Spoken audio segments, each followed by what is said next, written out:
आप देख रहे हैं न्यूज़ नाउ 24/7। ताज़ा खबरों के लिए हमारे साथ बने रहें।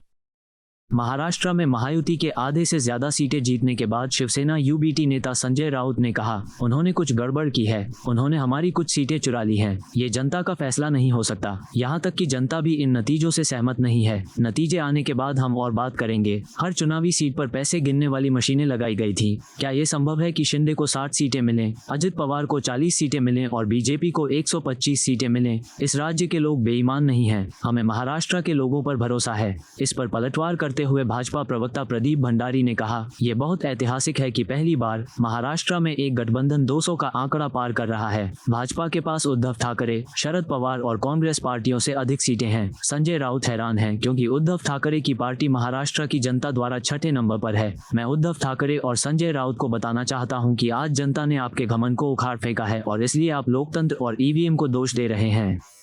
उस वक्त भी हमने कहा था मोदी जी हार गए हैं, लेकिन चाहे महाराष्ट्र हो चाहे और स्टेट में गड़बड़ की है।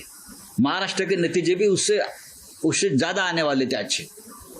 हमारी 4 या 5 सीटें लोगों ने चोरी की है, मैं आपको बता रहा हूं।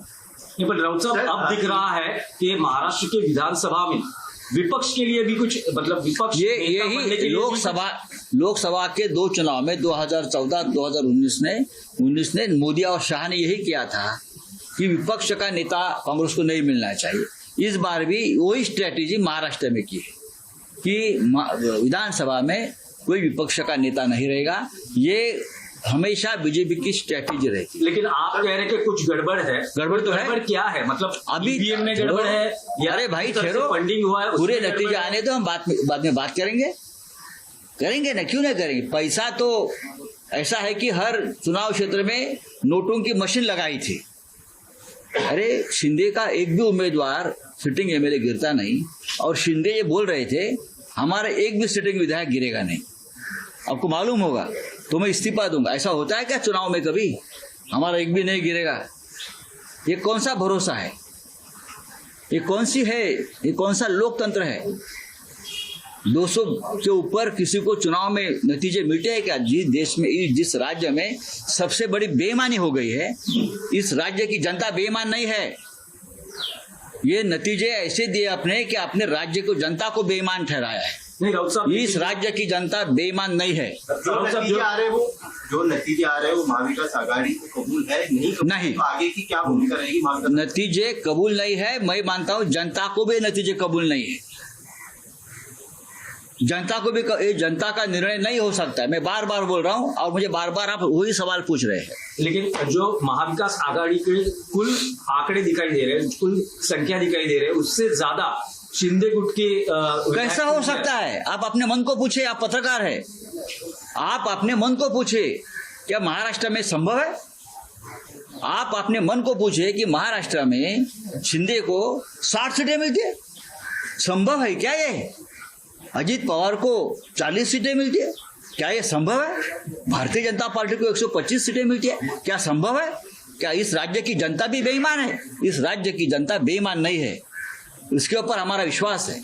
नजर आ रही है, हाफ मार्क भी क्रॉस कर चुकी है। कांग्रेस की प्रतिक्रिया आई है, संजय राउत कह रहे हैं ये तो जनता का मैंडेट हो ही नहीं सकता है। देखिए, ये बहुत ऐतिहासिक है कि पहली बार महाराष्ट्र के अंदर कोई अलायंस 200 का आंकड़ा क्रॉस कर रहा है। भारतीय जनता पार्टी की अकेले की सीटें उद्धव ठाकरे, शरद पवार और कांग्रेस पार्टी से ज्यादा है। ये प्राइम मिनिस्टर नरेंद्र मोदी जी के एक है तो सेफ है और विकास के वोट है। संजय राउत इसीलिए बौखला चुके हैं क्योंकि उद्धव ठाकरे की पार्टी को महाराष्ट्र की जनता ने पहला नंबर नहीं, दूसरा नहीं, तीसरा नहीं, चौथा नहीं, पांचवा नहीं, छठे नंबर पे कहा है। और उनको कहा है कि आदरणीय बाला साहेब ठाकरे, हिंदू हृदय सम्राट बाला साहेब ठाकरे जी के विचार को त्याग कर तुष्टीकरण करने के लिए सोनिया गांधी के साथ में जो उद्धव ठाकरे गए, उसको जनता ने आज सच में उखाड़ दिया है। तो मैं उद्धव ठाकरे जी और संजय राउत को कहना चाहता हूं, आज जनता ने आपके घमंड को उखाड़ दिया है। इसीलिए आप अपनी पुरानी रटी रटाई स्क्रिप्ट के हिसाब से लोकतंत्र को ब्लेम कर रहे हैं, ईवीएम को ब्लेम कर रहे हैं।